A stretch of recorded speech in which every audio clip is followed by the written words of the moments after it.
Bonjour. Bon, en fait, il est présentement midi et une, donc je voudrais souhaiter la bienvenue à tous nos clients qui sont en grand nombre à cette deuxième session webinaire en collaboration entre ProControl et ProLon. Donc aujourd'hui, vous allez avoir la chance d'en apprendre beaucoup sur les régulateurs de zone. Moi, c'est Patrick Dansereau.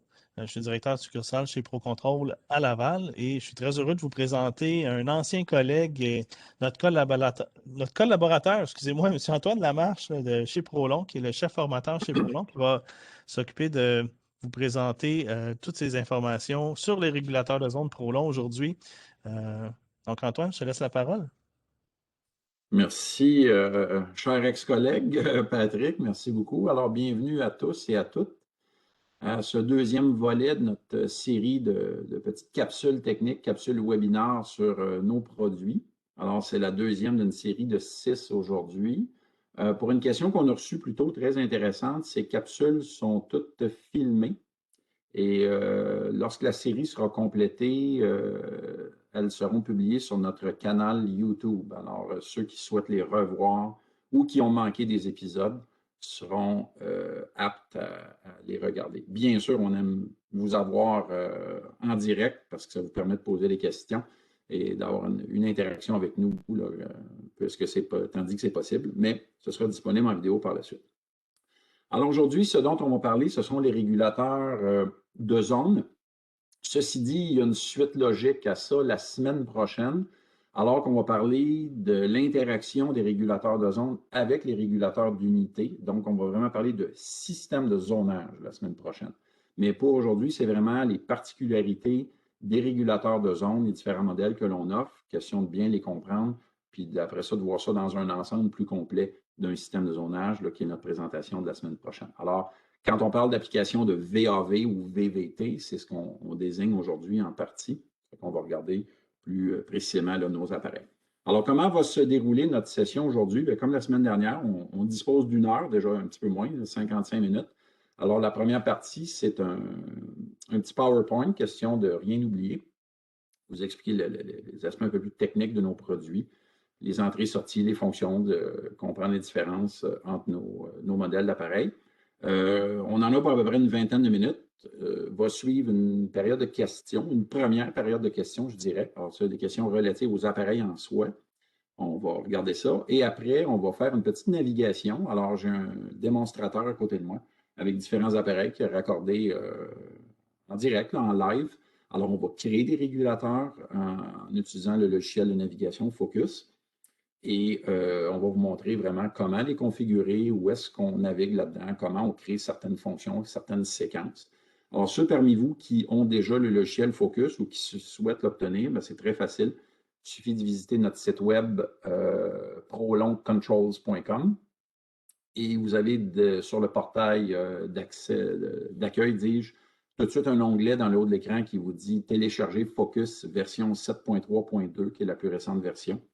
Et c'est tout à fait gratuit. Puis avec le logiciel, vous êtes capable de créer des sessions de navigation en mode hors ligne. Donc, vous pouvez créer des appareils tout à fait virtuels sans être branchés sur aucun module et ça vous permet de comprendre nos principes de navigation, les réglages, tout ça. Alors, c'est un bel outil d'apprentissage. Alors, sans plus tarder, on va vous parler justement de nos appareils, différentes plateformes matérielles que l'on offre. Donc, on parle de contrôle de zonage, donc typiquement d'application de zone à volume d'air variable, donc le contrôle de volets ou de boîtes de détente d'air. Le principal appareil le plus populaire, c'est notre VC2000, notre petit appareil très compact qu'on a déjà depuis quelques années. Et s'ajoute au VC2000 un nouveau venu, le C1050, qui est en fait une version renouvelée, remise à jour de la fameuse série C1000. Alors, le C1050, c'est une série 1000, mais revue et corrigée, le modèle 2021, littéralement. Les différences entre les deux, le VC2000 que l'on voit à gauche, comme vous pouvez le voir sur l'image, il est équipé d'un servomoteur. C'est donc un régulateur moteur intégré. Et le moteur nous est fourni par Belimo. Alors, c'est une entente de manufacturation, ce qu'on appelle un OEM. Alors, c'est un moteur Belimo de très haute performance. Ce n'est pas du flottant, ce n'est pas du modulant, c'est encore mieux, c'est du numérique. Alors, le moteur Belimo a un circuit interne, littéralement un cerveau qui parle au microprocesseur sur la plaquette Prolon, et les deux travaillent ensemble pour assurer le bon fonctionnement et le positionnement du moteur. C'est un moteur qui est très précis. Puis un des avantages de cette technologie-là, c'est que quand on installe ça sur l'axe de volet d'une boîte VAV et qu'on met l'appareil sous tension, dès qu'on l'allume, le servomoteur se calibre de lui-même sur la plage à parcourir du volet en question. Alors que le volet tourne de 75 degrés, de 80 degrés, de 90 degrés, de 45 degrés, ça ne fait aucune importance. Le moteur part tout seul, puis il va s'ajuster d'une butée à l'autre et se calibre automatiquement. Alors, ça permet un positionnement très précis, un bon guidage, puis évidemment, ça permet de livrer la bonne quantité d'air selon la demande, le positionnement du volet à tout moment. Le moteur fait 45 livres-pouces de couple, qui est généralement suffisant pour la grande majorité des boîtes VAV qu'on retrouve sur le marché. En plus de ce moteur-là, bon, le VC2000 dispose d'une entrée, on va voir un petit peu plus loin, une entrée analogique. Alors, c'est une entrée qui peut recevoir différents types de capteurs pour différentes applications, différentes séquences. Il y a un port de communication pour la sonde murale, et là, je tiens tout de suite à préciser, très important pour ceux qui ne connaissent peut-être pas encore cet appareil-là.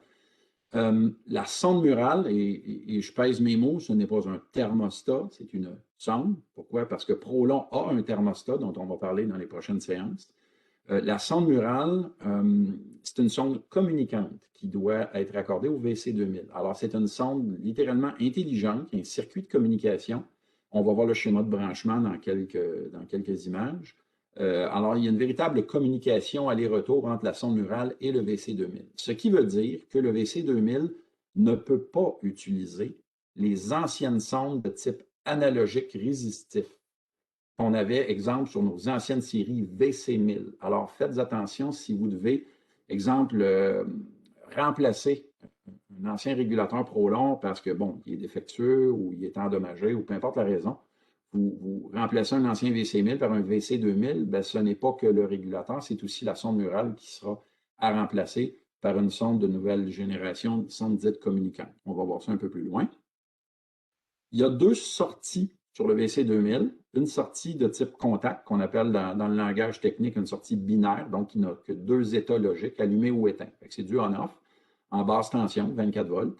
Puis il y a une sortie modulante qu'on appelle analogique. Donc, c'est une sortie en voltage 0 à 10 volts DC. Ces sorties-là, on va les voir, vous permettre différentes applications. Principalement, c'est pour de la réchauffe terminale. Alors, qui dit boîte VAV, bien, va souvent dire qu'il y a un serpentin électrique, il y a une plainte, il y a du plancher chauffant, il y a une valve à eau chaude pour un radiateur. Bref, il y a du chauffage dans la zone qu'on peut aussi contrôler à même ce petit régulateur-là. Il dispose de ces deux sorties-là pour ce genre d'application-là. Et finalement, le VC2000 peut être complètement autonome ou être intégré dans un réseau et parler à un régulateur maître d'unité. Ça, c'est ce qu'on va voir la semaine prochaine. Mais ça peut très bien s'installer tout seul sur une boîte VAV et être complètement indépendant du reste du monde puis faire sa séquence de façon parfaitement autonome. Le C1050, les différences, bon, le 1050, si vous voyez l'image, ce n'est essentiellement qu'une coquille avec un circuit électronique. Alors, ce n'est qu'un contrôleur. Il n'y a pas de servomoteur intégré dans cet appareil-là et c'est voulu. C'est un complément au VC2000. Pourquoi? Bien, le VC2000 va, je vous dirais, au pifomètre, réaliser de 80 à 90 des applications de boîtes VAV sur le marché. Pour le 10 restant, on va utiliser le C1050. Pourquoi?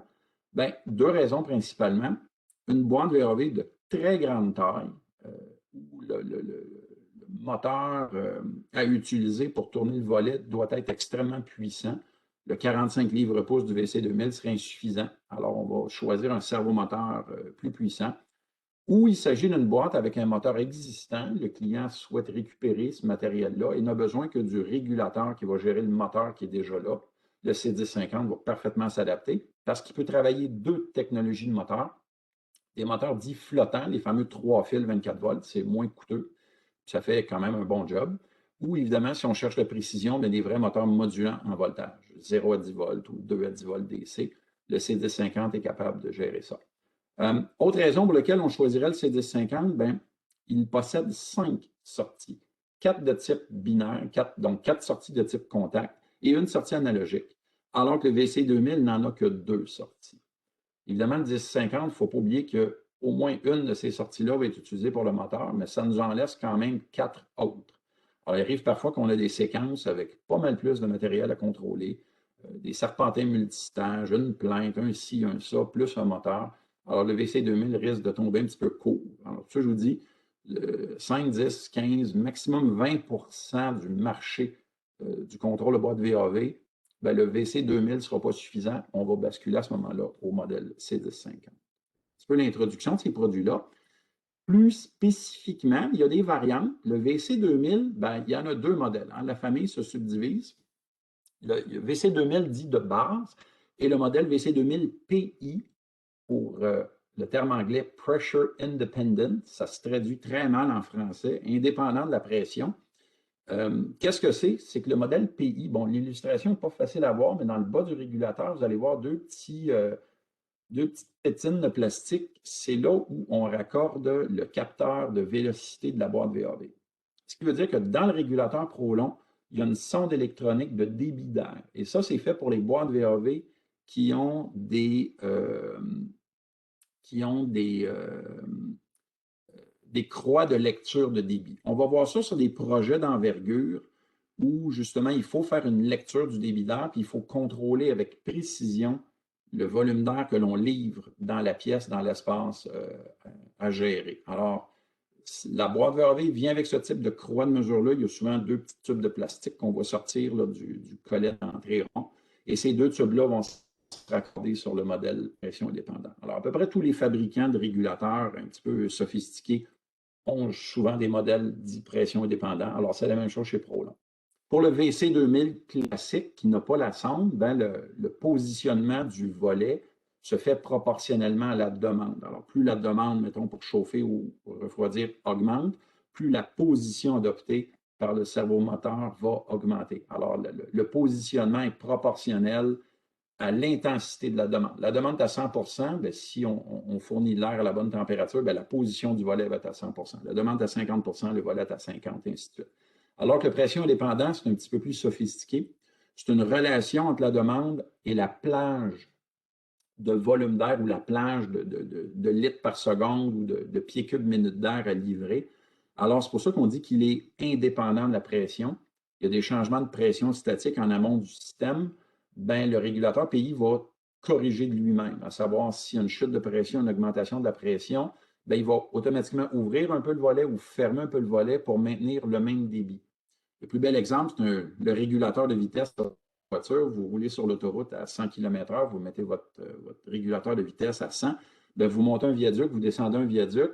Pour vous, la vitesse est tout le temps égale, mais le moteur, lui, s'adapte. Il donne un peu plus de puissance ou il réduit pour maintenir votre aire d'aller constante. C'est ce que ça fait un contrôle PI. C'est beaucoup plus performant au niveau de la livraison de l'air, mais évidemment, c'est plus coûteux. Ça demande une boîte qui possède ce capteur-là, le capteur physique, la croix de mesure dans l'entrée. Alors, Prolon offre ces 2 modèles-là pour ces marchés-là.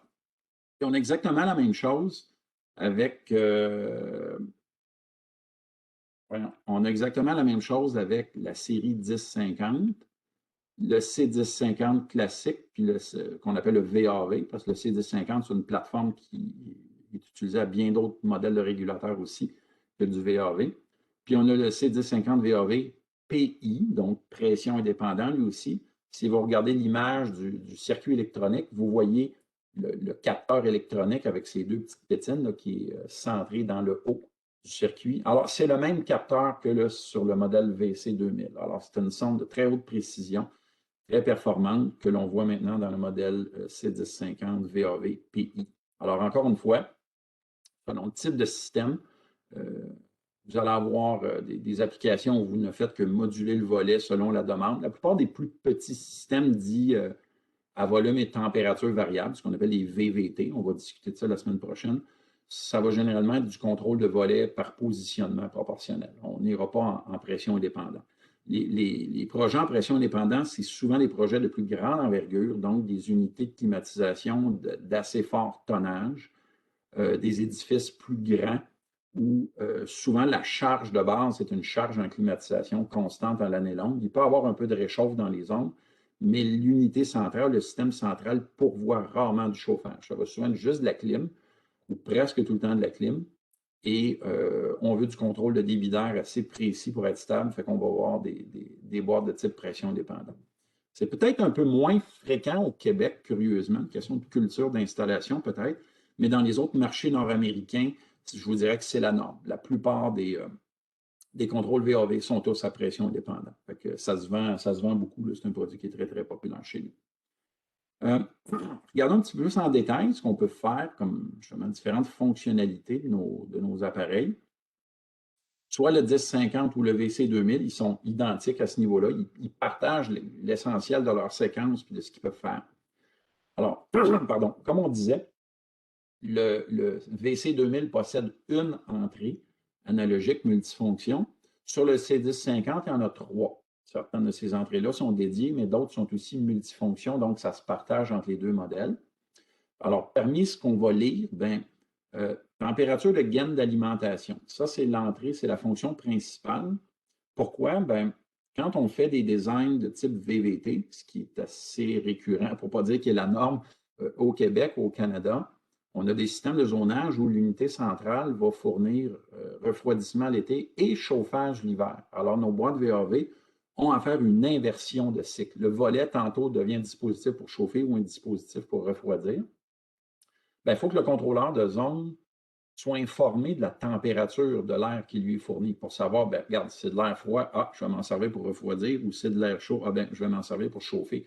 Puis, si l'air ne correspond pas à la demande, le volet reste fermé, puis le contrôle, il n'y a pas le choix que d'attendre. Alors, nos contrôles, dans le but d'être autonomes, ont une entrée pour lire la sonde d'alimentation. Alors, chaque appareil peut être complètement autonome avec son petit capteur dans l'entrée de la boîte VAV, qui est capable de mesurer la température de l'air qui lui est fournie par le système central.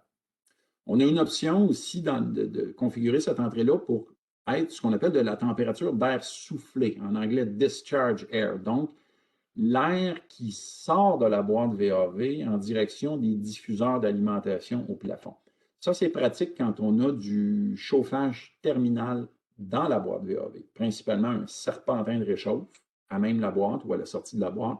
Ça permet de mesurer et de confirmer la performance du serpentin. Est-ce qu'on est vraiment en train de réchauffer l'air? Oui. Bon, à quelle température on souffle l'air dans la pièce? C'est le but de ce capteur-là. On peut aussi configurer l'entrée comme température de pièce. Je vous disais plus tôt, sans faire une correction, c'est comme un complément, je vous disais plutôt que notre petit VC2000 ne peut travailler qu'avec des sondes dites communicantes. Il va arriver des projets où vous devez installer une boîte VAV dans un endroit à fort trafic où on risque, où il pourrait y avoir, exemple, des risques de vandalisme ou que des personnes non autorisées se mettent à jouer avec la sonde murale et puissent l'endommager. On peut carrément s'en passer de la sonde murale. Si l'entrée est disponible, on peut juste mettre un petit capteur de température de pièce. Nous, on travaille avec des sondes de type thermistor ou de la thermistance en bon français. Plage 10 000 ohms de type standard. C'est à peu près ce que le plus commun et moins cher dans l'industrie. C'est très facile à trouver là, partout. Et bien sûr, le distributeur autorisé ProControl va se faire un plaisir de vous fournir ce type de sonde-là parce que c'est des choses qu'ils gardent en inventaire et c'est très, très répandu. Alors, ça peut être une température de pièce, tout simplement, qui va se raccorder sur cette entrée-là. Ça peut être des choses plus sophistiquées. On a des séquences de plancher radiant. Je vais vous montrer comment on fait fonctionner ça. Plancher radiant, si on veut vraiment bien le gérer, il faut mesurer la température donc de la dalle, du plancher même. Fait que cette entrée-là pourrait recevoir un petit capteur de température là, qui est noyé dans le ciment sur votre dalle, puis vous permet de faire une gestion de plancher radiant. Ça peut être un contact d'état d'occupation. Ça, c'est brillant si on met, exemple, un détecteur de mouvement dans une pièce. S'il n'y a pas d'occupation dans la pièce, on force la zone inoccupée tant qu'il n'y a pas personne qui rentre dans le local. Ça peut servir à ça. Concentration de gaz CO2, ça, c'est nouveau. Ça ne fait pas si longtemps qu'on a cette fonctionnalité-là. Ça nous est demandé de plus en plus de la ventilation, pas juste de l'unité extérieure qui fait rentrer plus d'air frais dans l'unité parce que le taux de CO2 augmente dans le retour. On peut aussi gérer le CO2 localement, une zone à la fois. Alors, s'il y a présence de CO2, c'est une entrée analogique, c'est fait pour lire un courant, là, une boucle 80 mA, selon la concentration de gaz, on atteint une consigne, on va automatiquement réouvrir le volet pour ventiler la pièce, puis évidemment chasser l'excédent de CO2. C'est une fonction qui existe dans ces deux régulateurs-là. Puis quelque chose qui a été rajouté récemment aussi, contournement de position du volet. Il y a des clients qui nous ont demandé ça. La possibilité littéralement d'avoir un contact sec, un interrupteur, un commutateur, puis d'avoir une séquence, on va dire, d'urgence où littéralement on force le volet à ouvrir à une certaine position. Ce n'est pas nécessairement 100%. Le degré d'ouverture est ajustable, c'est un paramètre. On rouvre le volet à cette position-là, puis on ventile. Alors, c'est ce qu'on peut faire avec ça. Côté sortie, on va le voir un petit peu plus loin, toutes les sorties peuvent faire différentes choses, peuvent gérer du chauffage, du refroidissement, peuvent gérer toutes sortes d'équipements, on va dire toutes sortes de périphériques qu'on va retrouver dans une zone typique pour assurer le confort de cette zone-là. Alors, le plus souvent qu'autrement, c'est du chauffage.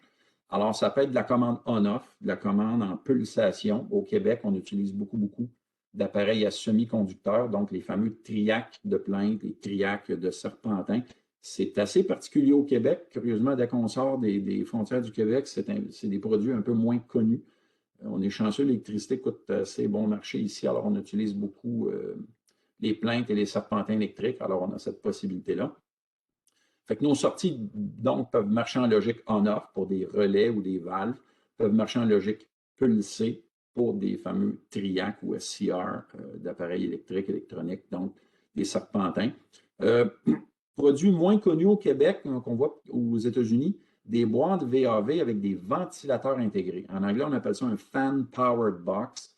Donc, un ventilateur qui est intégré. Souvent, le but, c'est d'aller chercher l'air du plénum, l'air de l'entreplafond qu'on fait passer à travers la boîte pour passer dans le serpentin. Fait que quand on fait de la réchauffe, plutôt que de prendre l'air primaire, qui est souvent froid parce que le système central climatise, bien, on prend l'air de l'entreplafond qui est déjà tiède. Alors, ça coûte pas mal moins cher à rouler le serpentin terminal. Fait que c'est assez commun dans certains marchés. C'est cher une boîte, un Fan Powered Box, parce qu'il y a un ventilateur intégré là, qui marche sur le 208 ou le 240, mais c'est assez performant. Fait qu'on a une séquence déjà tout faite pour gérer ce genre de choses-là. Plancher radiant, mais j'en parlais plus tôt.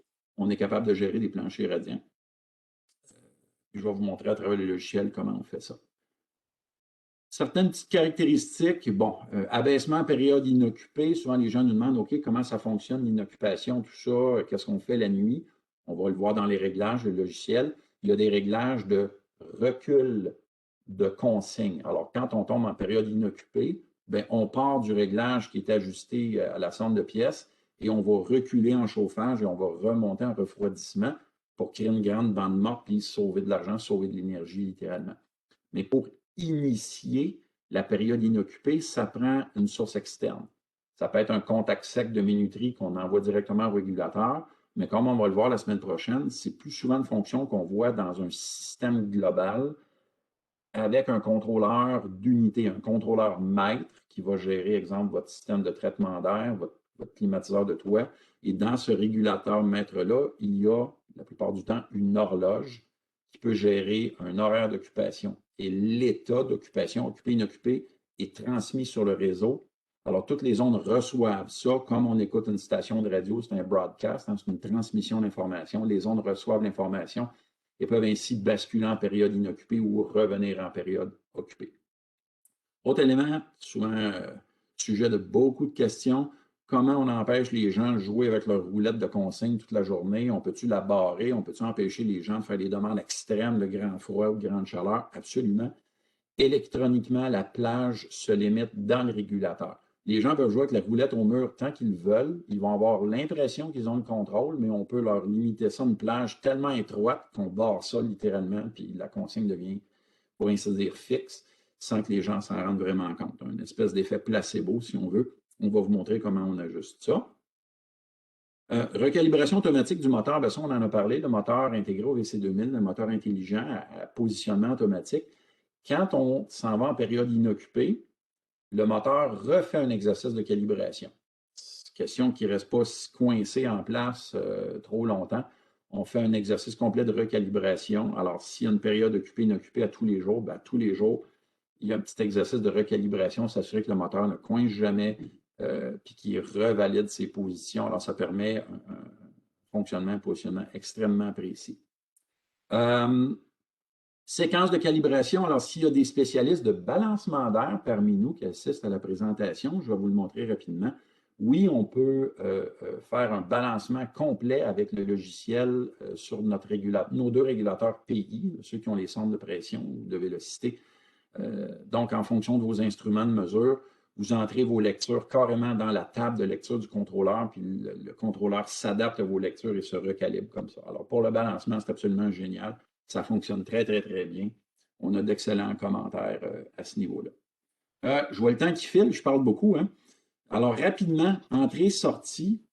Ça, en passant, c'est des documents techniques que vous pouvez télécharger de notre site Web. Alors, si vous êtes curieux d'avoir des documents de référence, notre site Web regorge d'informations, de documents, de guides qui expliquent bien le fonctionnement et les branchements de nos appareils. Alors ça, vous avez ici les branchements du modèle VC2000. Les borniers que vous voyez identifiés, numérotés, bien, mécaniquement, les borniers sont détachables. Alors, pour les gens qui font de l'installation, du service, c'est très facile de substituer un contrôleur pour un autre. Pas de fil à défaire, on tire sur le bornier et ça permet de l'enlever puis de le reploguer dans un autre appareil, le temps de faire un changement de modification, de réparation, peu importe. Puis les borniers sont isolés par fonction logique. Alors, vous avez l'alimentation du contrôleur en bas, 1, 2. Vous avez le bornier de la sortie binaire 3, 4, 5, 6. La sortie binaire est sur les bornes 5 et 6. C'est un contact sec. C'est un petit transistor en dedans, c'est un petit triac. C'est donc pas un relais. Vous n'allez pas entendre clic-clic à l'oreille. Ça ne se mesure pas qu'un multimètre non plus. C'est des questions que vous nous appellerons, on vous en parlera davantage. Donc, c'est un contact sec isolé. Alors, si vous commutez un appareil dont la source de 24 volts est externe à notre contrôleur, exemple, un traditionnel relais de plainte avec transformateur intégré, puis vous avez une plainte, exemple, qui marche sur le 347, puis vous avez un petit relais Honeywell R841C, je ne sais pas trop quoi, mon ex-collègue Patrick vous donnerait le numéro exact. Bref, ce relais-là va avoir un petit transformateur d'abaissement intégré. C'est le relais lui-même qui fournit son propre 24 volts. Tout ce qu'il faut, c'est le passer à travers un contact sec, le retour du courant, active le relais, puis la plainte se met à chauffer. Bien, les deux fils de votre relais de plainte s'en iraient directement sur les bornes 5 et 6. Ceci dit, si votre relais n'a pas de transfo, il est donc de nature passive. C'est vous qui devez émettre un 24 volts AC vers le relais pour le commuter. Alors, c'est le cas de tout ce qui s'appelle bobine de relais ou contacteur, valve de chauffage, exemple, qui marche sur le 24 volts, etc., etc. À ce moment-là, regardez, on vous donne deux bornes additionnelles 3 et 4 où le 24 volts et le commun sont présents, sont juste doublés des deux bornes en dessous. Et tout ce que vous avez à faire, c'est mettre un petit cavalier entre 4 et 5 de façon à alimenter électriquement une des pattes du contact. À ce moment-là, vous sortez sur la borne 6 et vous revenez vers 3, qui est le retour, qui est le neutre. La sortie analogique, les bornes 7 et 8, donc ça, c'est le 0,10 volts. Les bornes 9 à 12, c'est vers la sonde murale. Alors, 9 et 10, c'est encore une fois du 24 volts pour alimenter la sonde murale. 11 et 12, ben, c'est vraiment le boss de communication. Il y a deux polarités, il y a un plus et un moins. Il faut bien suivre ça, il ne faut pas inverser. Et ça permet de parler à votre sonde numérique qui est installée au mur. C'est avec ça que le VC2000 fonctionne. Borne 13-14, ben, c'est la fameuse entrée analogique qui permet de lire différents types de signaux qu'on a décrits plus tôt. Et finalement, les deux dernières bornes, 15 et 16, bien ça, c'est le boss de communication principal. Alors, si votre VC2000 fait partie d'un réseau avec un contrôleur d'unité centrale, c'est sur ce boss-là qu'on appelle le network, qui va être raccordé en guirlande. Donc, c'est comme ça qu'on déploie un système de zonage et l'appareil va embarquer sur ce boss de communication-là. Tout simplement. Que ce soit du Modbus ou même du BACnet, s'il y en a qui intègrent sur d'autres protocoles. Le VC2000 fait les deux protocoles. Nous, notre système est basé sur Modbus avec notre logiciel Focus, mais s'il y a des intégrateurs qui veulent travailler avec une plateforme BACnet, il y a juste un petit cavalier à changer de place dans le VC2000 et vous pouvez l'intégrer sur le protocole de communication BACnet. Bon, je m'étire un peu. Là, j'essaie de. Là, j'ai trop de petites fenêtres là, qui ouvrent en même temps. On va juste passer à la suivante. C'est la même chose pour le C1050. Regardez, je vais aller un peu plus rapidement. Le C1050, ben lui, il a, comme on l'a dit, 5 sorties. Alors, les sorties 1, 2, 3, 4, c'est des sorties de type contact. Alors, c'est du triac. Elles peuvent marcher en logique on-off. Elles peuvent marcher en logique pulsée. S'il y a des utilisateurs de triac, de plainte ou de serpentin, on peut les pulser pour sortir. La sortie peut vous donner un contact sec ou du 24 volts actif. Et la sortie analogique, il y en a une seule analogique, les bornes 11 et 12. Donc, c'est une sortie 0,10 volts pour une valve modulante, pour un servomoteur externe modulant. Peu importe l'application, un SCR de chauffage, qui a besoin d'un signal 0,10. C'est là-dessus que vous branchez ça. La différence, je m'excuse de ne pas l'avoir mentionné plus tôt, le C1050 est le seul des deux par rapport au VC2000. Le C1050 est le seul des deux qui peut travailler avec une sonde murale à potentiomètre de consigne d'ancienne génération, la fameuse PLRSC, qui était utilisée avec le VC1000 à l'époque. Alors oui, vous pouvez réutiliser des sondes existantes passives avec le C1050. Puis regardez, les entrées sont dédiées. La borne 13, c'est votre sonde de pièce, le thermistor. La borne 14, c'est le potentiomètre 0,10 000 ohms. Alors seulement le C1050 peut travailler avec ce type de sonde-là. Et l'entrée borne 16, c'est l'entrée analogique universelle qu'on a vue plus tôt, qui était également la même que l'on trouve sur le VC2000. Et la borne 17, c'est généralement la période d'occupation, l'état d'occupation qui va rentrer vers un contact sec. Même chose, le bornier 18-19, c'est le réseau net, qui est généralement pour mettre sur un réseau, déployer un réseau de zones multiples.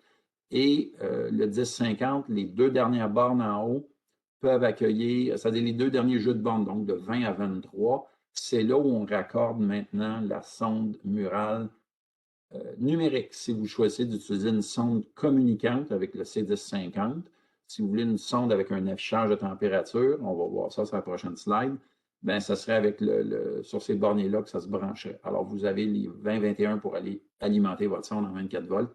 22-23, c'est votre bus de communication, le bus interface où vous allez raccorder cette sonde-là. D'ailleurs, je pense que c'est les prochaines images. Bien, voilà, sonde murale. La T200, la 500, la 1000. Qu'est-ce qui les distingue? Elles sont parfaitement interchangeables parce que c'est les mêmes bornes, les mêmes fils. Alors, vous pouvez faire des tests, que ce soit une 200, une 500, une 1000, puis il n'y a pas vraiment d'informations propriétaires qui s'inscrivent dans la mémoire de la sonde. Alors, c'est très, très facile de les interchanger pour faire des tests. La T200, bien, regardez, c'est le modèle de base, roulette de consigne électronique, puis l'information, puis de la température, ça s'en va au régulateur, puis vous contrôlez votre pièce, puis tout le monde est content. La 500, ben, elle vous ajoute un affichage de la température. Désolé, les images sont prises de ma présentation anglaise. On les voit affichées en Fahrenheit. C'est très facile de basculer en Celsius. Les menus aussi anglais-français. Alors, la 500, vous avez une roulette de consigne, mais ce n'est pas une vraie roulette, ce n'est pas un potentiomètre, c'est un petit encodeur. Alors, vous le tournez, puis vous sentez des espèces de petits clics mécaniques très subtils. Et à chaque clic, vous allez voir la consigne monter ou descendre de 1/10 de degré à la fois. Alors, l'ajustement de consigne est très précis, c'est au 10e de degré près. Et la T1000, ben, celle de gauche, c'est le gros modèle avec le pavé tactile, un peu comme les anciens iPods de Apple. Elle, non seulement elle vous offre l'affichage, mais elle communique avec le contrôleur sur lequel elle est branchée, que ce soit le C1050 ou le VC2000. Et elle est capable d'aller consulter les menus du contrôleur et vous les amener à l'écran et vous permet pas juste de consulter, mais de configurer. Fait que si vous n'avez pas d'ordinateur avec vous, vous devez changer un paramètre, changer une valeur de paramètre dans le VC2000, exemple, le volet ne vire pas dans le bon sens ou la plainte qui pulse, ben, elle ne pulse pas, finalement, c'est un relais, il faut que ça marche en off. Vous n'avez pas d'ordi, pas de logiciel. Avec une T1000, vous êtes capable d'aller accéder aux paramètres et de le changer vous-même. C'est assez facile, assez rapide. La T1000 aussi, c'est la seule des trois, un bornier interne additionnel pour accorder un capteur de température de plus. Question de faire une lecture à distance, une lecture moyenne entre le T1000 puis une sonde à distance. Vous contrôlez une zone avec un plancher radiant, bien, la sonde de dalle peut se raccorder au T1000. Alors, seul le fil du T1000 qui part vers le contrôleur va acheminer et la température de dalle et la température ambiante. Alors, il y a une économie d'installation, de câblage, puis de complexité là, qui peut être faite. La T1000 est très avantageuse à ce titre-là. Côté branchement, c'est assez facile, un 4 brins. On essaie d'éviter le LVT, le gros fil à thermostat calibre 18, monobrin cuivre bien rigide. Ça fait la job sur de courtes distances, mais si la distance rallonge un peu, on a eu quelques cas d'interférence. Ce n'est pas ce qu'on recommande le plus.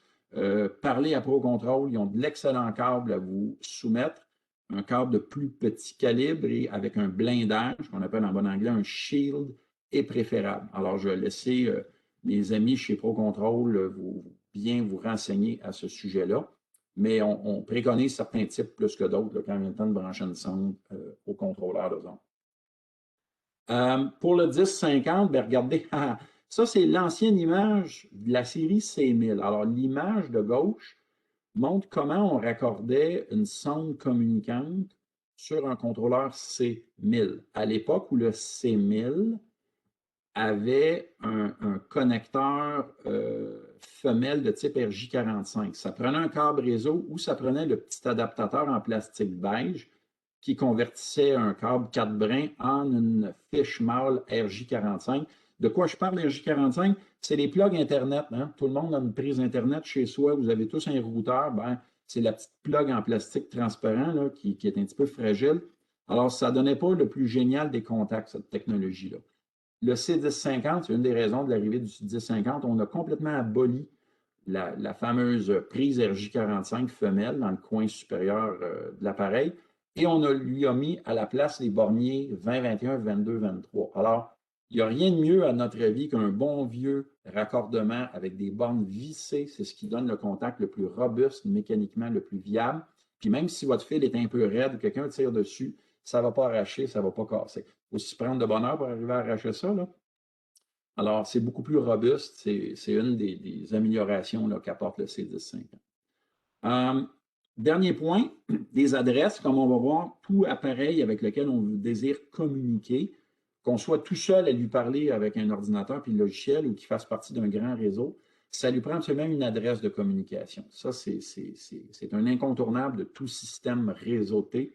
Chaque appareil doit être unique au sein du groupe. Et comment on le rend unique? Par une adresse. Alors, chez Prolon, on utilise jusqu'à 127 adresses. C'est la possibilité que nous permettent les bosses d'adressage. Alors, c'est déterminé par certains appareils ont une adresse dite virtuelle. On va le voir avec le VC2000.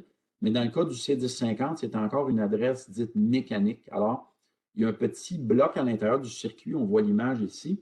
Alors, il y a un petit bloc avec 8 interrupteurs. Les 7 premiers servent à l'adresse. Le 8e est réservé pour d'autres fonctions pour certains appareils particuliers. Et en fonction des interrupteurs que vous allumez, bien, chaque interrupteur a une valeur numérique intrinsèque là, qui lui est propre. Alors, c'est la somme des interrupteurs allumés qui crée l'adresse finale. Alors, si vous allumez les 7 interrupteurs, bien, chaque interrupteur a une valeur, fait que vous faites la somme. L'interrupteur 1, il vaut 1, l'interrupteur 2, il vaut 2, puis il va marquer à chaque fois qu'on augmente d'interrupteur, la somme, la valeur double. Fait que le double de 1, c'est 2, le double de 2, c'est 4, mais après ça, le double de 4, c'est 8, le double de 8, c'est 16, après 32, 64. Faites la somme de tout ça, ça vous donne exactement le chiffre 127. C'est comme ça qu'on adresse un C1050. Le VC2000, on ne lui a pas mis un bloc d'adressage, c'est une adresse dite virtuelle. Quand vous branchez ça pour la première fois, si l'appareil n'a pas été préadressé, ce qui en passant est rare venant de ProControl, ProControl offre un service exceptionnel de support et de configuration des projets qui vous sont vendus. Et ils vont adresser eux-mêmes les contrôleurs pour vous, question que vous n'ayez pas à le faire au chantier. Mais il se pourrait que vous ayez à remplacer ou tout simplement ajouter un nouveau contrôleur, c'est une job, puis vous êtes pressé, vous passez au comptoir, vous écoutez, vends-moi un VC2000, je m'arrange avec, parfait. Vous arrivez sur la job, en le mettant sous tension, vous allez voir, il y a un petit témoin lumineux jaune. Hein? C'est comme un témoin lumineux jaune dans un tableau de bord de voiture. C'est un indicateur qu'il faut observer attentivement. Le témoin jaune, ce qu'il vous dit, c'est que je n'ai pas d'adresse. Donc, le régulateur serait inapte à communiquer avec qui que ce soit. Il faut lui en donner une adresse. Si vous avez une de nos 2 sondes d'affichage, la 500 ou la 1000, dès que vous branchez la sonde au régulateur, la sonde va bien voir qu'il n'y a pas d'adresse. Et automatiquement, il y a un menu qui apparaît à l'écran de la sonde qui vous dit « Régler l'adresse ». Par défaut, il vous donne le chiffre 1. Si le chiffre 1 est déjà occupé par un autre appareil, on veut éviter les conflits, bien, vous allez déterminer l'adresse à lui donner. Exemple, c'est l'adresse 19.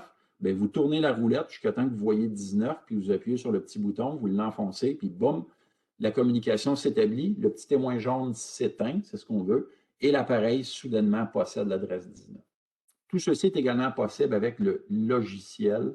Il y a, dans le logiciel Focus, il y a même un outil pour créer des adresses en suite logique, là, en groupe. Alors, c'est ce qu'on va vous montrer dans un instant. Je pense que ça complète notre petite présentation. J'ai pris malheureusement un petit peu plus de temps.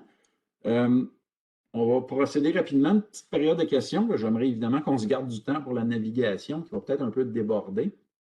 Mais bon, je ne sais pas si, Sophie, tu as suivi ça. Est-ce qu'on a des questions qui nous sont acheminées par nos participants? Si vous avez des questions, tout le monde, je vous invite à utiliser la fonction du chat sur WebEx. Ou sinon, si vous mettez votre souris par-dessus votre nom, vous avez aussi la possibilité de lever la main. Donc, si vous levez la main, je peux vous démuter, là, mais vous donner la voix pour que vous puissiez poser la question si vous en avez.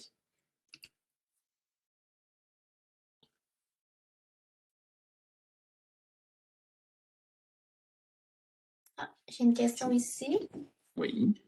Donc, on commence par Richard. L'état d'occupation, c'est un contact maintenu ou un pulse pour un temps X? C'est un contact maintenu. C'est juste, on donne un état, on est en période occupée ou on est en période inoccupée. Le contrôleur n'a pas idée du temps qui passe. Alors, ça doit être un contact soutenu. C'est au système qui gère l'occupation à déterminer ça. C'est tout simplement un soutenu.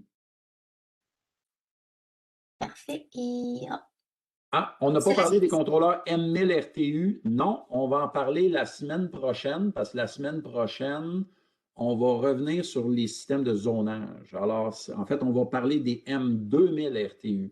Le M1000 est un ancien produit. On n'abordera pas ce sujet-là, mais le M2000 est son remplaçant direct. Alors ça, restez avec nous, c'est la semaine prochaine avec les systèmes de zonage combinés des unités. Je n'ai plus de questions de mon côté. On va peut-être continuer, puis en accumulant les questions, on va se garder un petit peu plus de temps à la fin aussi, parce que je veux vraiment qu'on ait un peu de temps pour la navigation. Je constate que le PowerPoint s'est étiré un petit peu. Je ne sais pas s'il y avait d'autres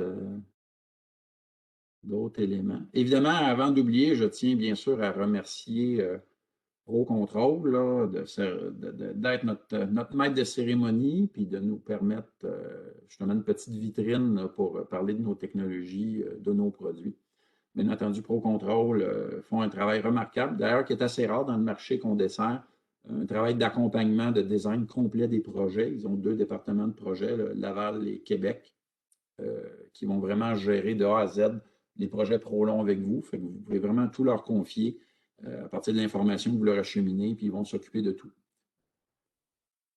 Création des dessins, la configuration des régulateurs. Donc, quand on vous livre les appareils, c'est vraiment là, du clé en main. Alors, le pré-adressage, la pré-configuration, vraiment, c'est, comme on dit en anglais, c'est du plug and play. Vous raccordez ça, vous mettez ça en marche. Il va rester peut-être un peu de fine-tuning à faire, mais essentiellement, tout aura déjà été manipulé par ProControl, qui font vraiment un très, très bon travail. OK, bien, ce qu'on va faire à ce moment-là, je vais tout simplement sortir de la présentation. Puis regardez, je vais immédiatement ouvrir mon logiciel. Alors, mon équipement de démonstration est opérationnel. Alors, je vais juste lancer le logiciel ProLong Focus. Si vous allez sur notre site pour le télécharger, portez attention à la langue d'accueil du portail, parce que si vous êtes accueilli par le site anglais, puis vous allez à Download Focus, bien, c'est le logiciel anglais que vous allez avoir. Il n'y a pas moyen de changer, il n'y a pas de traduction intégrée. Alors, vous avez une version anglaise, puis une version française du logiciel. Alors, si vous voulez la version française, faites juste cliquer sur l'onglet français du site. Là, je demande, ouais, malheureusement, je ne peux pas autoriser des demandes d'annotation, s'il vous plaît, parce que ça va être juste un petit peu trop lourd à gérer. On va garder ça en question à la fin si ça ne vous dérange pas. Alors, regardez ce que je fais. J'ouvre Focus, puis on ne parlera pas du logiciel, on garde ça pour la dernière session parce que là, évidemment, le temps va nous manquer. Alors, tout ce que je vais faire, je vais garder ça très simple. Je lance Focus, je fais une connexion locale, donc on ne parle pas du compte cloud, on ne parle de rien de ça, je fais juste lancer. Puis, exemple, je crée un nouveau projet tout simplement. J'ai déjà mon petit module de communication qui est branché sur mon port de communication COM3. Alors, je me connecte, j'ai mon petit tiret qui confirme que mon port de communication est ouvert. Alors, Je ne vais pas créer un système complet, ça c'est la semaine prochaine qu'on garde ça. Je vais directement passer aux appareils, aux régulateurs. Alors, j'ai 3 régulateurs de zone et je connais déjà leur adresse 1, 2 et 3. Alors, pour les créer à l'écran, je n'ai qu'à venir à zone, parce qu'ici, ce sont les mètres. Ça, on parle de ça la semaine prochaine, mais on va aller à zone. Et sur zone, je m'en viens directement à VAV. Je n'ai pas besoin de savoir si c'est un VC2000, si c'est un ancien VC1000, si c'est un C1000, si c'est un nouveau C1050. Non, on marche par application. Alors, j'ai juste à dire que j'en ai un à l'adresse 1, et je clique à nouveau, j'en ai un à l'adresse 2, et je clique à nouveau, j'en ai un à l'adresse 3, et voilà, ils apparaissent à l'écran. Alors, il n'y a pas de différence au niveau de navigation quand on crée ces appareils-là. Première constatation, regardez la couleur, vert, bleu. On veut une couleur vive. Ce qu'on ne veut pas, c'est ça. Du gris, vous êtes en mode hors ligne. Peut-être c'est ce que vous cherchez à faire pour vous pratiquer, mais si vous êtes branché sur un vrai équipement, vous ne voulez pas du gris. Validez que votre port de communication est fonctionnel. Vous avez le petit tiret vert. Une couleur vive, bleu, rouge ou vert, vous confirme que vous êtes live, vous êtes vraiment branché sur l'appareil. Vous communiquez, il y a un échange d'informations en temps réel. Vous avez l'adresse qui apparaît, regardez dans le petit ovale, 1, 2 et 3. Vert veut dire quoi? C'est que la température lue, donc la température de l'espace, est littéralement à cheval sur nos plages de consigne. Donc, techniquement, l'appareil est satisfait. Il est heureux, il est confortable, il n'y a pas besoin de rien. Bleu signifie qu'on est en demande de refroidissement. Je l'ai fait exprès, la sonde se fait chauffer les fesses ici, fait qu'elle lit une température plus élevée. Et donc, la température dépasse la consigne de refroidissement. Donc, techniquement, je suis en demande de refroidissement. L'icône bascule au bleu. Puis, je pourrais faire de même avec un de mes contrôleurs ici, en augmentant sa consigne. Mon contrôleur numéro 1, regardez, vous allez voir la consigne augmenter. Et voilà, je l'ai fait exprès, je l'ai monté pas mal fort. L'icône bascule au rouge, tout simplement. OK. Si je vais commencer par le numéro 2, qui est le modèle le plus simple, le VC2000. C'est le VC2000 dit de base. Alors, regardez, qu'est-ce que j'ai fait? J'ai tout simplement pointé, double-clic du bouton gauche de ma souris, et voilà, j'ouvre ce qu'on appelle la page d'accueil. Et ce qui est le fun chez Prolong, les graphiques représentent exactement la réalité de la séquence de fonctionnement. Alors, qu'est-ce que je vois? Bien, ça symbolise ma petite boîte VAV avec le volet. La position en temps réel est affichée, la température, les consignes. Toutes les données sont rafraîchies aux 3 secondes. 3 secondes, c'est le taux de rafraîchissement naturel par défaut du logiciel Focus. À tous les 3 secondes, il y a une nouvelle interrogation qui est faite à l'ensemble du système. Toute donnée que vous voyez n'a pas plus que 3 secondes d'âge. C'est vraiment live. Là. Vous n'êtes pas à la traîne.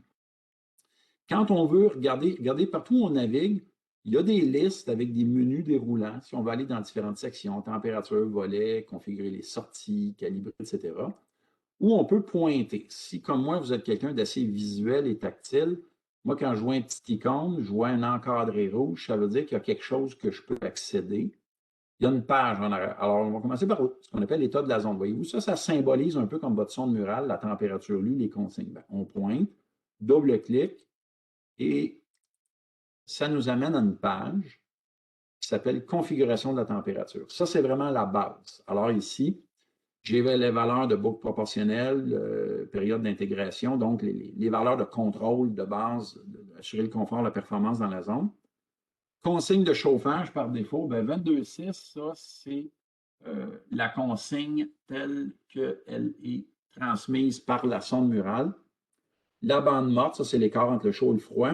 Ça va vous intéresser. Limite de consigne. C'est ici où pas je dirais on verrouille, mais on va limiter l'effet du bouton de consigne. On va créer une plage pour restreindre, disons, les ambitions parfois élevées de certains utilisateurs à baisser ça bien bas parce qu'ils ont chaud ou monter ça bien élevé parce qu'ils ont froid. Il y a bien des gens pour qui c'est comme un interrupteur on-off, un thermostat. Hein. C'est au minimum, au maximum. Ils ont de la difficulté à l'ajuster et à le laisser travailler. On comprend ça, c'est la nature humaine parfois. Mais pour éviter des problèmes au niveau du système, des fois, il est utile de limiter. Alors ici, si je limite mon minimum 20 puis maximum, bon, la valeur est arrondie, ça c'est parce que j'ai basculé ça c'est parce que j'essaie de faire des niaiseries. Là. Je vais augmenter ma bande morte, mettons, à 1.8 ou 1.5. Fait que si je mets 1.5, faut que je mette, excusez, je ne vais pas faire trop de niaiseries ici, je vais mettre 21.5 pour respecter mes écarts de bande morte. J'ai 23. Puis ici, je mettrai exemple 24.5.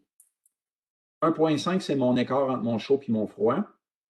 Il doit être reflété au niveau des minimums et des maximums. Alors, regardez ce qui se passe ici. Si je descends la roulette à 15 degrés sur l'échelle de consigne de la sonde murale, bien, électroniquement, le contrôleur va dire « Oh là, un instant. » Au beau me demander 15, moi, je refuse. Je maintiens 20 pour chauffer, je maintiens 21.5 pour refroidir. Il va vous barrer là. C'est vraiment comme des garde-fous qui vous empêchent de sauter dans le ravin. À l'inverse, si la personne craint ça au maximum à 30 degrés, le contrôleur à nouveau va dire « Hey, un instant. Je ne chauffe pas plus fort que 23, je ne climatise pas plus que 24.5. » Vous pouvez mettre littéralement le même chiffre dans le min et dans le max. Littéralement, vous barrez le point de consigne. Alors, prenez ça et gardez ça pour vous. C'est un secret bien gardé. On ne veut pas toujours que les utilisateurs sachent ça. On livre d'usine, nous, avec à peu près 6 degrés de latitude. Je pense que c'est 19 puis 25, nos valeurs par défaut. Encore une fois, parlez-en Pro Control si vous souhaitez avoir des valeurs particulières ou vous les ajusterez au chantier si ça vous intéresse. Ne jamais prendre les deux chiffres en bas limite d'échelle pour limiter la consigne. Ça doit absolument fitter, excusez le terme anglais, avec l'échelle physique de la sonde à pose au mur. Si vous installez une T200, son échelle écrite graduée, c'est 15 à 30, ça doit venir correspondre à ça ici. Alors, ça, on ne touche habituellement pas à ça. On va jouer avec les limites de consigne. Et en période occupée, regardez, il est ici le décalage. En période occupée, qu'est-ce qu'on fait? Bien, peu importe la valeur ajustée de jour par l'occupant, on recule de 3 en chauffage, on remonte de 5 en clim. Si vous mettez 0, bien, ça veut dire qu'il n'y en aura pas de décalage. La nuit arrive, on va maintenir la même température en chauffage. Par contre, on va repousser la clim pour éviter de demander de la clim en période inoccupée. Alors, voyez-vous, tout changement que vous souhaitez faire, on passe le curseur, on inscrit le chiffre qu'on veut, exemple 2 degrés, puis on fait Enter ou on appuie sur le bouton Appliquer et l'information est immédiatement écrite dans le contrôleur. Il n'y a aucune programmation à faire. C'est ça la beauté. Ce ne sont que des réglages auxquels vous accédez et que vous changez selon les besoins de votre séquence. Alors ici, j'ai un petit volet. Bien, je pointe sur le volet, regardez bien. C'est ici on vient paramétrer le fonctionnement de ce régulateur-là. Alors, dans quel sens il ouvre le volet? Il ouvre horaire, il ouvre anti-horaire. Il n'y a pas de switch mécanique sur le volet, sur le moteur pour l'inverser. Ça se fait électroniquement par le logiciel. Est-ce qu'il y a une position minimum? Oui, on veut avoir un 10 d'ouverture minimum tout le temps. Bon, on met 10 et on applique. C'est aussi simple que ça. Évidemment, le temps ne nous permet pas de voir tous les réglages, mais ça vous donne une idée de comment on doit configurer ça. Vous voyez le petit volet ici. Là, j'ai mes deux sorties, sortie digitale, sortie analogique. Qu'est-ce que je peux faire avec ces sorties-là? Bien, voulez-vous qu'on contrôle une plainte? Parfait. Bon, c'est un exemple, notre sortie digitale, c'est une plainte avec un relais. On vient s'assurer quelle est sa fonction. C'est une demande, occupation, état de ventilateur. Il y a toutes sortes de choses qu'on peut faire avec nos sorties. Nous, c'est géré par la demande même du contrôleur. Puis votre sortie, elle est ajustable. Son point de départ, son point d'arrêt selon la planche de demande. Si c'est un relais, je ne veux pas moduler, qui serait de la pulsation, je veux ce qu'on appelle du on-off. C'est du tout ou rien. Donc, je vais appliquer ce réglage-là. Si je veux une plainte, j'ai même la possibilité, le menu config affichage, de venir dire plainte. Est-ce que je veux une plainte? Oui. Puis sur ma sortie digitale, parce que c'est du on-off, c'est un relais. J'applique et regardez, je viens à l'accueil, j'ai une plainte sous le nez. Tout aussi simple que ça. Encore mieux, votre sortie où c'est écrit digital, regardez l'encadré. Au lieu de cliquer avec le bouton gauche, on clique avec le bouton droit de la souris. On peut faire un contournement. Ça veut dire faire des tests. Vous voulez tester manuellement votre plainte, vous l'envoyez à on la force et regardez, elle chauffe. Puis je ne vous mentirai pas, je regarde le contrôleur qui est à côté de moi sur mon bureau et je vois la sortie de chauffage digital allumée. Alors ça, c'est génial pour faire des tests pendant une mise en marche de système.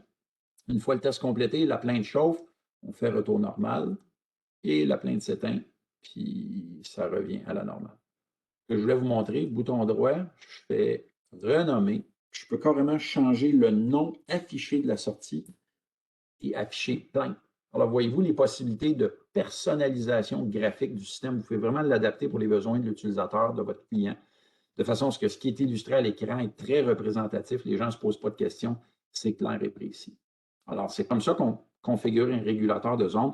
Je pourrais vous montrer un paquet d'autres affaires, calibrer les températures, l'entrée à distance, qu'est-ce qu'elle vient gérer, occupation, on disait lecture de CO2, contournement de volet. Bref, ce sont des paramètres que l'on configure. C'est extrêmement facile à traiter. Je vous montre rapidement celui qui est en chauffage ici. Oups. Voyons, ma souris a fait des petites folies. J'ai la batterie dedans. Ah, voyez-vous, ça, c'est un VC2000 PI. Le VC2000 PI, pression indépendant, regardez la différence. Lui, il a le capteur de vélocité. Pourquoi je vois ça? Ben, c'est que dans la configuration du volet, pression indépendante. À la limite, je peux le canceller puis le remettre en pression dépendante. Fait que je pourrais annuler temporairement cette fonctionnalité-là si le système n'est pas prêt à fonctionner. Mais en pression indépendante, j'ai mon positionnement. Alors, pour les gens qui font du balancement d'air, quand vient le temps d'ajuster les débits, parce que le volet va moduler pour maintenir des débits, bien, on pointe, on double-clique ici, et il y a une section complète où on rentre toute l'information technique de la boîte VAV. Évidemment, ça vous prend l'information du fabricant de la boîte VAV. Quel est le diamètre d'entrée? Quel est son facteur K? Ça, c'est un facteur qui est publié par le manufacturier de la boîte. Quels sont les débits d'air minimum de ventilation? Le débit maximum à jamais dépassé. Puis si vous avez de la réchauffe terminale, vous avez même un débit pour réchauffe. OK, c'est quoi ça? Si on installait un serpentin électrique sur cette boîte-là, mettons j'ai un serpentin, vous êtes d'accord avec moi que pour que le serpentin chauffe, il faut qu'il y ait de l'air qui passe au travers. Fait que ça prend un minimum de ventilation pour le serpentin. Mais on va lui assurer un minimum seulement quand le serpentin doit marcher. Si le serpentin ne doit pas marcher, on ne veut pas faire passer un minimum d'air permanent. Chez Prolon, c'est ça qui est le fun, il y a deux minimums. Il y a un minimum de vraie ventilation puis un minimum de réchauffe. Comment je fais ça? Il faut que je désigne laquelle des sorties contrôle mon serpentin. Mettons que c'est un serpentin électrique avec ce qu'on appelle un SCR. C'est ma sortie analogique 0,10 volts qui va le piloter. Je m'en viens sur ma sortie analogique. Je m'assure qu'elle est en demande et en consigne de chauffage. Peu importe la valeur que j'ajuste de consigne de modulation, ça, c'est pas grave pour l'instant. Action inverse, action directe, si j'avais une valve de chauffage normalement ouverte, si c'était de l'eau chaude plutôt que de l'électricité. Mais ça, c'est important. Fonction spéciale, regardez bien. Il faut venir en serpentin de réchauffe. Il faut dire à mon régulateur, ce que tu contrôles, ce n'est pas n'importe quoi, c'est un serpentin terminal. Pourquoi? Si je mets une sonde d'air soufflé, j'ai une protection additionnelle qui va empêcher le serpentin de chauffer trop fort. Et de deux, après avoir fait ça, regardez bien, le petit serpentin il apparaît à l'écran, c'est le fun. Ce n'est pas juste un indicatif visuel. Vous le voyez, le serpentin. On va aller dans la section de débit d'air, regardez. Débit minimal lors du réchauffage. Voyez-vous, ma boîte va maintenant traiter 3 débits d'air à gérer. Si je n'ai pas de demande de ventilation, c'est-à-dire si je n'ai aucune demande ni pour chauffer ni pour refroidir, la zone est satisfaite, le volet maintient 90 CFM en tout temps. Si je dois réchauffer, mais que mon système central est en refroidissement, j'ouvre à 120 CFM parce que c'est ce que le serpentin a besoin pour fonctionner intelligemment. Puis si j'ai une demande soit de clim ou de chauffage et que l'unité fournit l'air à la bonne température, puis que ma demande est à 100%, bien, j'irai jusqu'à un maximum de 250. Mais tout est parfaitement proportionnel. Ce n'est pas du on-off, c'est parfaitement proportionnel comme relation. Ça, c'est la beauté du système Prolon. C'est des petits contrôleurs qui sont simples, mais à la fois qui peuvent être extrêmement sophistiqués. Au niveau de leur séquence, ils sont capables de s'adapter à peu près tous les types d'opérations. On aurait un plancher radiant, bien, parfait. On va venir dire, exemple, à ma sortie digitale que j'ai un plancher chauffant, puis je l'applique. Bon, j'ai une question de bande proportionnelle. Ça, c'est le fun. Si vous essayez de faire des niaiseries, puis vous mettez des valeurs qui n'ont pas d'allure, vous avez tout le temps des petits menus qui vont vous rappeler à l'ordre. Regardez maintenant, j'ai une petite illustration de plancher chauffant. Il faudrait juste que je raccorde ma dalle, ma sonde de dalle au régulateur pour avoir une lecture de ma température. Vous voyez, on peut faire beaucoup de choses avec ces petits appareils-là. Mon numéro 3, c'est un C1050, tout nouveau, tout beau. Lui, n'oubliez pas, il y a 5 sorties. Ça fait pas mal plus de choses à configurer. Pourquoi je vois un volet ici? Bien parce que, bon, évidemment, ce n'est pas le C1050 PI que j'ai, donc lui, il n'y a pas le capteur de pression. Il est donc par défaut en pression dépendante. Voyez-vous ici, j'ai renommé mes sorties volet, volet. Pourquoi?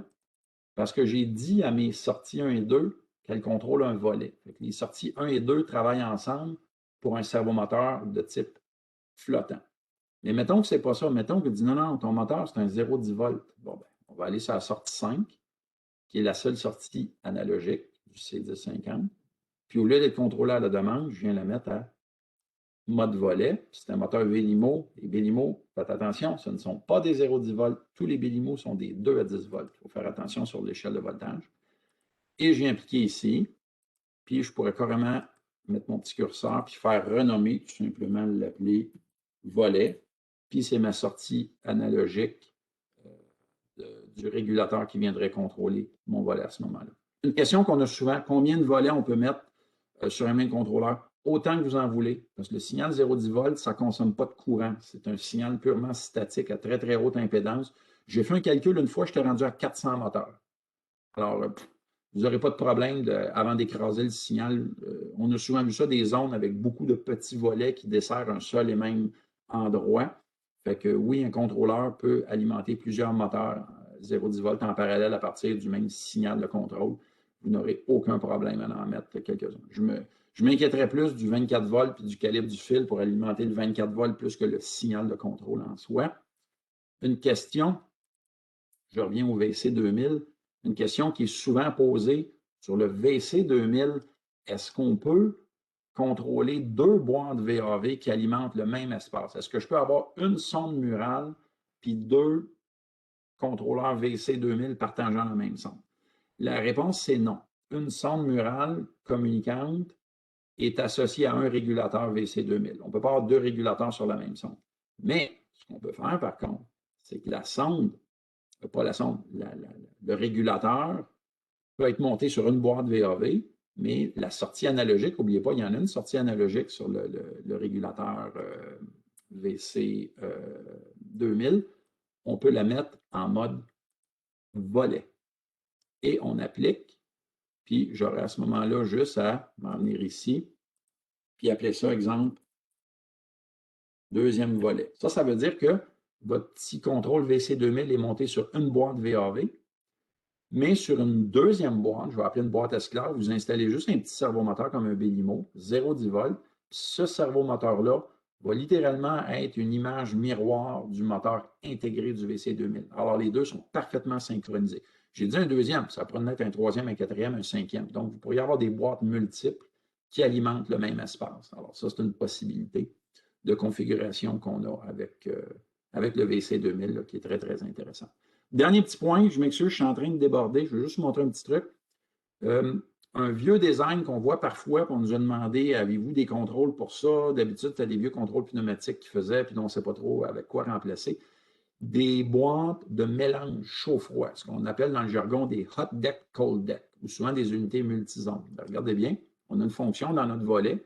Au lieu d'être pression dépendante, on la met en mode multizone, puis on applique. Regardez bien le graphique, c'est fou raide. Et voilà. Alors, littéralement, c'est une boîte à mélange à volet unique, on s'entend. C'est-à-dire à moteur unique. Ce n'est pas 2 volets indépendants l'un de l'autre. Les 2 volets doivent être mécaniquement liés ensemble et effectuer un mélange constant et proportionnel. Et nous, on a un servomoteur. J'ai vu passer une question ici, mais elle est partie aussi vite. On va y répondre tout de suite après. Alors, bref, on peut contrôler deux volets, mais à partir d'un seul servomoteur où on fait un mélange continu. Alors, soit qu'on est du côté froid, soit qu'on est du côté chaud. Puis quand il n'y a pas de demande, on est dans une position intermédiaire. Donc, on fait un mélange du chaud et du froid. Question d'alimenter de l'air tiédasse, à peu près à la même température que celui de la pièce. Puis ça, regardez, vous avez des réglages, ce qu'on appelle justement la position neutre, qui est ajustable. Fait que pour avoir de l'air à température neutre, faut-tu mettre un petit peu plus du côté chaud, du côté froid. Tout ça s'ajuste parfaitement, ainsi que le sens de rotation. Alors, c'était une tournée. Je vais devoir malheureusement m'arrêter là. Je continuerai bien, mais bon, il est déjà 1h05 et désolé auprès de ceux de qui j'étire un petit peu l'heure du lunch, le temps permis. C'est un survol des contrôleurs de zone. On va revenir sur les contrôleurs de zone la semaine prochaine parce qu'on va parler de ces mêmes appareils-là, mais dans le cadre d'un système de zonage. Fait qu'on va parler de l'interrelation entre les contrôleurs de zone et le contrôleur d'unité. On parlait des fonctions mathématiques, des votes, comment ça se fait qu'on part en chauffage plutôt qu'en clim. Bref, c'est de tout ça dont on va discuter la semaine prochaine. Alors, puis je vous invite bien entendu à y assister. Alors, moi, je vais m'arrêter là. Puis, bien entendu, ceux qui ont des questions, ben, on va les regarder. Alors, Sophie, est-ce qu'il y avait des questions dans une liste d'attente? Moi, j'en ai pas reçu de questions de mon côté. Donc, je sais pas si toi, tu en aurais reçu dans ton chat personnel. Je vais aller regarder ici. Qu'est-ce que j'ai? OK, je vois. Déjà, RTE, est-ce qu'il y a coupé d'électricité? Il faudrait faire un reset sur le panneau principal. OK, ben ça, c'est une question de troubleshooting. Ça sort du contexte. Une question d'un monsieur Adrien. J'utilise déjà contrôleur. Bon, à chaque fois qu'il y a une coupure d'électricité, il faut faire un reset. Écoutez, appelez-nous, appelez notre support technique, puis on va essayer de répondre à votre question avec un peu plus de précision en ayant plus d'informations. Ici, je viens de faire une installation d'une sonde master et 2 slaves avec 4 thermistors branchés série parallèle. OK, ben oui, ça, c'est des branchements qui sont possibles. Quand on branche 4 sondes passives en logique série parallèle, ça revient à la même chose qu'en brancher une seule. Ça permet de faire des moyennes de lecture. Fait que oui, le T1000 permet de raccorder une sonde passive en série parallèle. Également, le C1050, qui est une entrée pour la sonde de pièces. On peut mettre 4 capteurs en série parallèle, absolument. Ça, c'est une possibilité. Je ne sais pas s'il y avait d'autres questions. Ne bougez pas, je regarde dans mon chat qui sont rentrés. On n'a pas parlé, c'est ça, des contrôleurs M1000. Bon, on va reparler des M2000. OK, ben moi, c'était les questions que j'avais dans mon chat. Fait que je ne sais pas s'il y a d'autres gens qui ont des questions de dernière minute.